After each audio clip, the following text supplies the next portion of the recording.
الا کل امر من امور الجاہلیت تحت قدمی موضوع، یہ جو جاہلی رسومات اور خرافات ہیں اب یہ میرے قدموں کے نیچے رون دی جائیں گی۔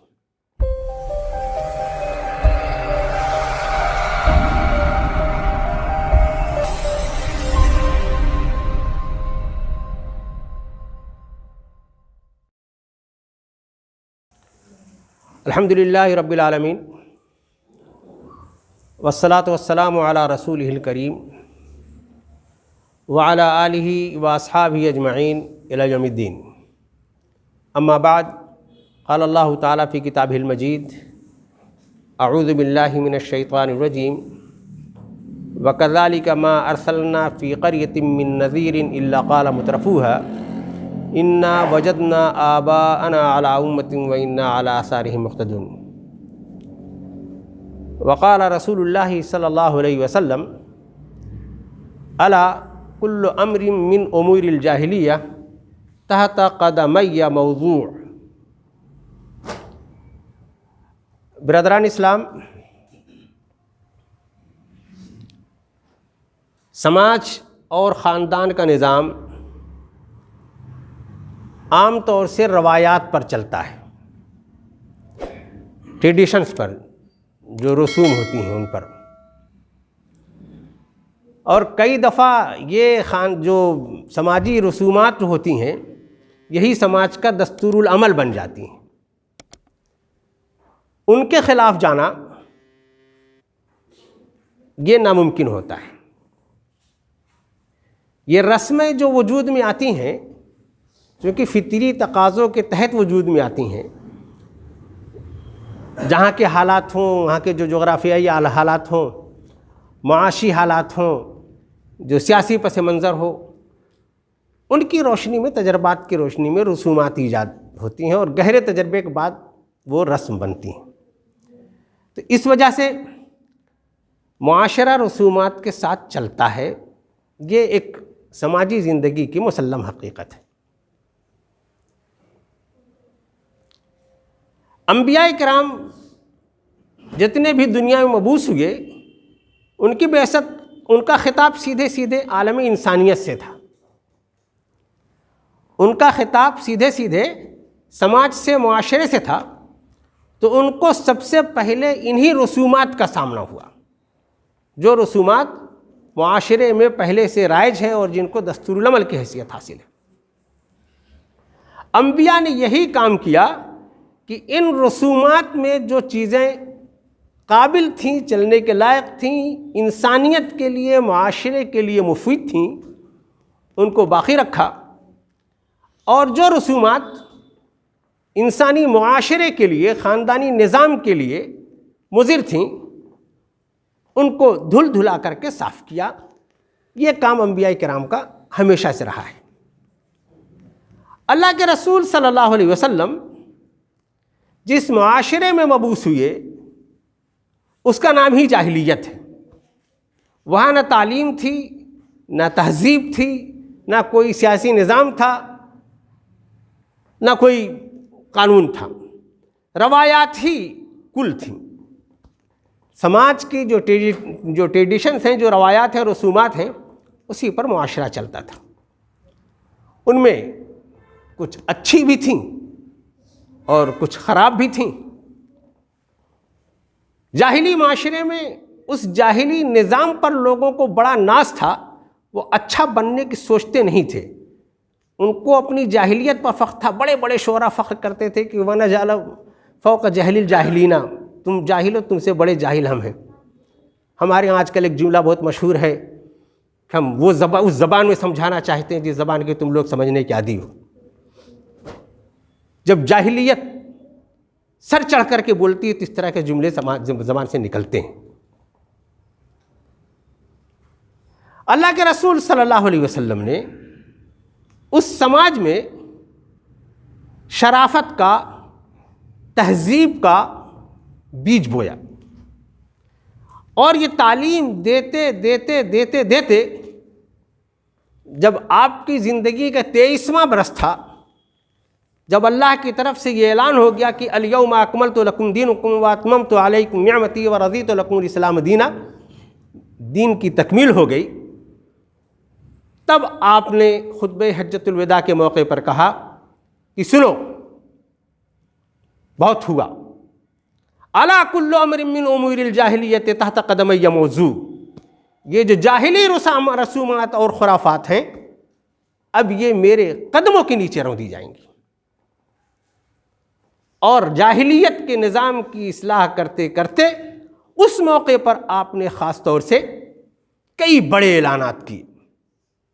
سماجی تفریق کا خاتمہ ہوگا، عورت کو، یتیم کو، غلام کو، سماج کے کچلے ہوئے طبقات کو ان کے حقوق دیے جائیں گے، ان کا وقار بڑھایا جائے گا۔ جو استحصالی روایات ہیں، انتقام کی جو روایات ہیں، سودی نظام کی جو روایات ہیں، ان روایات کا خاتمہ ہوگا۔ یہ اللہ کے رسول صلی اللہ علیہ وسلم نے اس طرح سے ایک اعلیٰ تہذیب کا آپ نے اعلان فرمایا۔ اس معاشرے کو میں اعلان فرمایا جس کے سامنے جب کبھی کوئی اچھی بات کہی جاتی، دل لگتی بات کہی جاتی، تو وہ یہ کہتے کہ انا وجدنا آباءنا علی امتی و انا علی آثارہم مقتدون۔ آپ کہاں سے آ گئے ہم کو اچھی بات بتانے والے، ہمارے سماجی نظام کو تیتر بتر کرنے والے؟ ہم نے اپنے آباء و اجداد کو جن قدروں پر پایا ہے ہم انہی پر بنے رہنا چاہتے ہیں۔ نبیوں کا جو کردار ہوتا ہے دراصل وہ یہی کردار ہوتا ہے کہ سماج میں جو چیزیں روایت کے نام پر، خرافات کی چیزیں جو سماج میں داخل ہو گئی ہیں، ان کا خاتمہ کیا جائے۔ نبیوں کی تاریخ میں، تہذیبوں کی تاریخ میں ایسا نہیں ہوا ہے کہ پوری تہذیب پلٹ دی گئی ہو، پورا نیا نظام لا کر کے لاگو کر دیا گیا ہو، ایسا ممکن نہیں۔ روایات، رسومات یہ بڑے تجربات کے بعد بنتی ہیں اور یکسر ان کا خاتمہ پلٹنا ممکن نہیں ہوتا۔ تو ہم یہ دیکھتے ہیں اپنی اسلام کی تاریخ میں، اسلامی تہذیب میں، کہ اللہ کے رسول صلی اللہ علیہ وسلم نے اس وقت کی جو تہذیب تھی، اس وقت کی جو روایات تھیں، ان میں سے بے شمار باتوں کو باقی رکھا، ان میں نئی روایات کا آپ نے اضافہ کیا، اور ان میں جہاں جہاں خرافات داخل ہو گئی تھی ان کا آپ نے خاتمہ کیا۔ اس لیے میرے مسلمان بھائیوں، جب کبھی ہم اپنے سماجی نظام پر، معاشرتی نظام پر، خاندانی نظام پر غور کریں گے تو یہ ہمیں دیکھنا ہوگا کہ ہمارا نظام کس طرح سے چل رہا ہے۔ ہمارا ایمان اور ہمارا عقیدہ تو یہ ہے کہ ہم کو شریعت کے مطابق چلنا ہے۔ اللہ اور اس کے رسول کے یہاں سے جس طرح کا پاکیزہ عقیدہ ہمیں بتایا گیا ہے، جو تعلیمات بتائی گئی ہیں، جو اخلاقی قدریں بتائی گئی ہیں، انہیں ہمیں اختیار کرنا ہے۔ اور ہم جس سماج میں رہ رہے ہیں، ہمارا سماج تو روایات پر اور رسومات پر چل رہا ہے، ان کے ساتھ ہمیں کیا معاملہ کرنا ہے، یہ دراصل تعلیم یافتہ لوگوں کا کام ہوتا ہے اپنے سماج کے، کہ وہ اس وقت بتائیں کہ کرنے کا کام کیا ہے، صحیح طریقہ کیا ہے۔ اسلام کا نقطۂ نظر تو اپنے آپ میں بہت واضح ہے کہ جو چیزیں انسانیت کے لیے، سماج کے لیے مفید ہوں گی وہ باقی رکھی جائیں گی، جو باتیں عقیدے کے خلاف ہوں گی، جو باتیں اسلامی اقدار کے خلاف ہوں گی، جن میں اسراف فضول خرچی ہوگی، جن میں تکاثر ہوگا، جن میں تفاخر ہوگا، جن میں تکلیف ما لا یطاق ہوگا، جو چیزیں انسانیت کے لیے مضر ہوں گی ان چیزوں کو چھوڑا جائے گا۔ یہ موٹے موٹے طور پر اسلام کا بنیادی اصول ہے۔ اب جب ہم لوگ اپنے سماج میں روایات اور بڑھتی ہوئی روایات کو دیکھتے ہیں تو ایک لمبا دفتر ہے رسومات کا۔ رسومات بہت سی پیدائش کے وقت کی ہیں، بہت سی شادی کے وقت کی ہیں، بہت سی وفات کے وقت کی ہیں، بہت سے تہواروں کے وقت کی ہیں۔ ایسی ساری رسومات ڈھیر ساری ہیں۔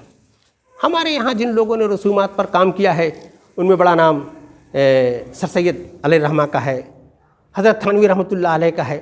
ان مواقع کی رسومات کو انہوں نے شمار کیا ہے تو وہ 100 سے زیادہ ایسی رسومات ہیں جو ہماری اسلامی دینی بنیادی قدروں کے خلاف ہیں، اور ہم لوگ اسے دل سے لگائے ہوئے ہیں۔ تو سمجھنے کی بات یہ ہے کہ ہم لوگ، ہمارا معاشرہ جن باتوں پر چل رہا ہے وہ روایت پر چل رہا ہے یا شریعت پر چل رہا ہے۔ جس روایت پر چل رہا ہے یا وہ شریعت کے مطابق ہے یا وہ جو زمانے کا سماج کی جو ریت ہے اس کے مطابق ہے، ان باتوں کو دراصل سمجھنے کی ضرورت ہے۔ ہم پیدائش کے وقت کو دیکھ لیں، ہم شادی کے مواقع کو دیکھ لیں، ہم انتقال کے وقت جو صورتحال، جو بہت ساری روایات ہیں ان کو دیکھ لیں۔ اللہ کے رسول صلی اللہ علیہ وسلم نے پیدائش کے وقت کی اس زمانے کی جو رسومات تھیں ان کا خاتمہ کر کے آپ نے کئی نئی رسومات نئی متعارف کروائیں۔ یہ کہ بچہ پیدا ہوگا تو اس کے کان میں پہلی آواز اللہ کی کبریائی کی پہنچنی چاہیے، اذان دی جائے گی۔ یہ اللہ کے رسول صلی اللہ علیہ وسلم کی متعارف کروائی ہوئی رسم ہے۔ بچہ ہمارے ہاں ماشاءاللہ یہ تو خود انسانی نظام ہے، بچے پیدا ہوں گے۔ بڑی مشکل ہو جاتی ہے والد صاحب کے لیے کہ ان کو اذان کے کلمات ہی یاد نہیں، ماموں کو تلاش کرتے ہیں، خالوں کو تلاش کرتے ہیں، مدرسے سے مسجد سے مؤذن صاحب کو بلا کے لاتے ہیں، تب اذان کہلواتے ہیں۔ اگر کسی کو یہ توفیق ہو کہ ہم اسلامی روایات پر اپنے بچے کی پرورش کرنا چاہتے ہیں تب، ورنہ اللہ کے رسول صلی اللہ علیہ وسلم کی ایجاد کی ہوئی رسم تو یاد نہیں رہتی۔ سماج کی جو رسومات ہیں اور اس وقت کی جو تقریبات ہیں وہ سب ہم لوگوں کو یاد رہتی ہیں۔ شادی کے موقع پر اللہ کے رسول صلی اللہ علیہ وسلم نے یہ فرمایا کہ سب سے بڑھیا شادی وہ ہے جو سادگی سے ہو جائے، جس میں کم سے کم خرچ ہو۔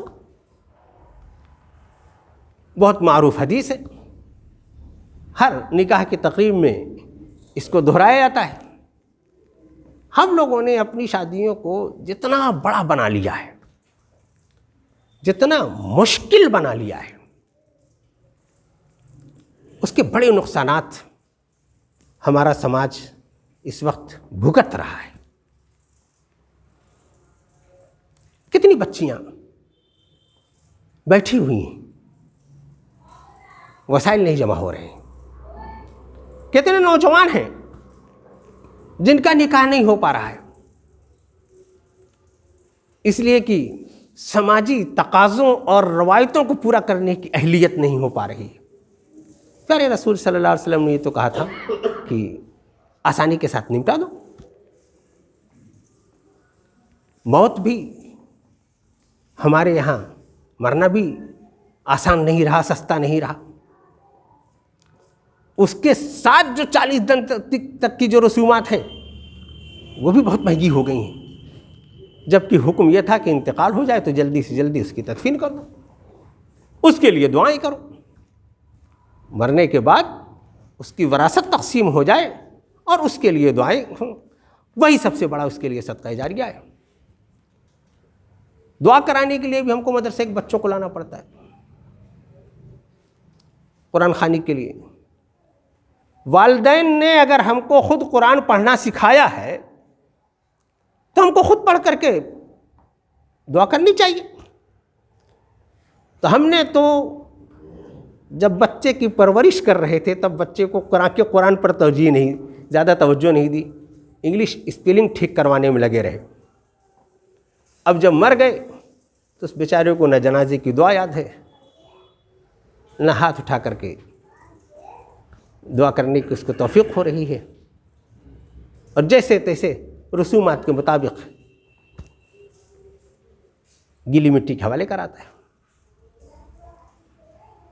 میرے بھائیوں، ہمارا دین نہ رسومات کے خلاف ہے نہ رسومات کو بڑھاوا دینے والا ہے۔ دین چلتا ہے، دین کی جو تعلیمات ہیں یہ دراصل بنیادی قدروں پر اس دین کا نظام چلتا ہے، اور ہم کو خود اپنے آپ کو اپنے اقدام سے پہلے ان سب باتوں کا فیصلہ کرنا ہے کہ ہم کیا اقدام کر رہے ہیں۔ ہم لوگ جب کبھی ممبر پر کھڑے ہوتے ہیں کبھی اصلاح کا کوئی بیان کرنا ہوتا ہے تو ہم بیان کر دیتے ہیں کہ حقیقت خرافات میں کھو گئی، یہ امت روایات میں کھو گئی، اور ہر طرح سے ہر روایت کے خاتمے کا اعلان کر دیتے ہیں کہ اصلی سنت یہ ہے۔ اس میں بھی ہمارے یہاں بڑی بے اعتدالی ہے۔ سماج میں رہنا ہے، سماجی طریقے سے جینا ہے، تو سماج کی جو روایات مفید ہیں، دین اسلام سے ٹکرا نہیں رہی ہیں، ان روایات کو اختیار کیا جا سکتا ہے۔ جو نہیں ٹکرا رہی ہیں جو نہیں ٹکرا رہی ہیں ان کو اختیار کیا جا سکتا ہے۔ جو ٹکرا رہی ہیں ظاہر ہے کہ ان کے قریب نہیں جانا ہے۔ بہت مرتبہ تقریریں سننے کو ملتی ہیں کہ شادی میں صرف ایک کھانا ہے اور وہ ولیمہ ہے، وہ عرب کی روایت ہے، اللہ کے رسول صلی اللہ علیہ وسلم کا حکم ہے تو وہ تو سنت ہے ہی۔ لیکن اب اس پر بہت زور دیا جاتا ہے کہ بیٹی کی شادی میں ہرگز کھانا نہیں ہونا چاہیے، اور آنے سے پہلے میں ایک بڑے عالم دین کا ویڈیو سن رہا تھا، کیا بیٹی کی رخصتی کوئی خوشی کا موقع ہے کہ اس پر کھانا کیا جائے؟ ارے بھائی کیوں نہیں خوشی کا موقع ہے؟ بیٹی خود جس طرح سے بیٹا زندگی کے ایک مرحلے میں داخل ہو رہا ہے، اسی طریقے سے بیٹی بھی ایک زندگی کے نئے مرحلے میں داخل ہو رہی ہے، نئے نظام میں نئے خاندان کی بنیاد ڈالنے جا رہی ہے، اس کے لیے بھی خوشی ہے۔ تو اگر خوشی کے اظہار میں کچھ بھی ہوتا ہے اور وہ دین کے خلاف نہیں ہے تو جائز ہونا چاہیے۔ کئی مرتبہ ہم لوگ دین کی تعلیمات کی جو بنیادی روح ہے اس کو چھوڑ کر کے ظواہر پر اور شدت پسندی پر آ جاتے ہیں۔ دین میں اعتدال ہے، شدت پسندی نہیں ہے۔ یہ روایات جتنی بھی ہیں جو اگر خرافات ہیں تو وہ جہالت کی وجہ سے بڑھتی ہیں۔ جہاں تعلیم بڑھتی ہے، جہاں تہذیب بڑھتی ہے، جہاں دین کا علم لوگوں کے ذہن میں آتا ہے، جہاں دین بجائے خود رسم نہیں ہوتی، جیسے جیسے یہ بیداری بڑھتی ہے ویسے ویسے رسومات اور خرافات کم ہوتی ہیں۔ ہم لوگ تعلیم و تہذیب کے شہر میں، یہاں تعلیم کی اہمیت بتانے کی کسی کو ضرورت نہیں ہے۔ ہمارا معاشرہ کم سے کم اب اس مرحلے میں داخل ہونا چاہیے کہ ہمارا سماجی نظام، ہمارا خاندانی نظام تعلیم کے ساتھ ساتھ تہذیب کا بھی مظہر ہو۔ ہم خرافات کے دل دادا نہ ہوں، ہمارے اوپر کوئی انگلی نہ اٹھائے کہ تم کو یہ علم تھا اس کے باوجود تم نے یہ کام کیا۔ لیکن یہ کام بھی محض تقریروں سے نہیں ہو سکتا، اس کے لیے دین کے اس تصور کو ہمیں اپنے دل میں بٹھانا پڑے گا جو دین کا ہمجہت ہمگیر تصور ہے کہ دین 24 گھنٹے کے لیے ہماری زندگیوں میں ہے، اور ہماری شخصیت کا کہ ایک ایک انگ پر وہ دین لاگو ہے، معاشرے کی ایک ایک روایت پر وہ دین لاگو ہے۔ جب تک ہم لوگ دین کو صرف نماز روزہ کا اور ظواہر کا دین سمجھتے رہیں گے تب تک یہ خرافات ہمارے ہاں ہمارے دل میں بیٹھی رہیں گی۔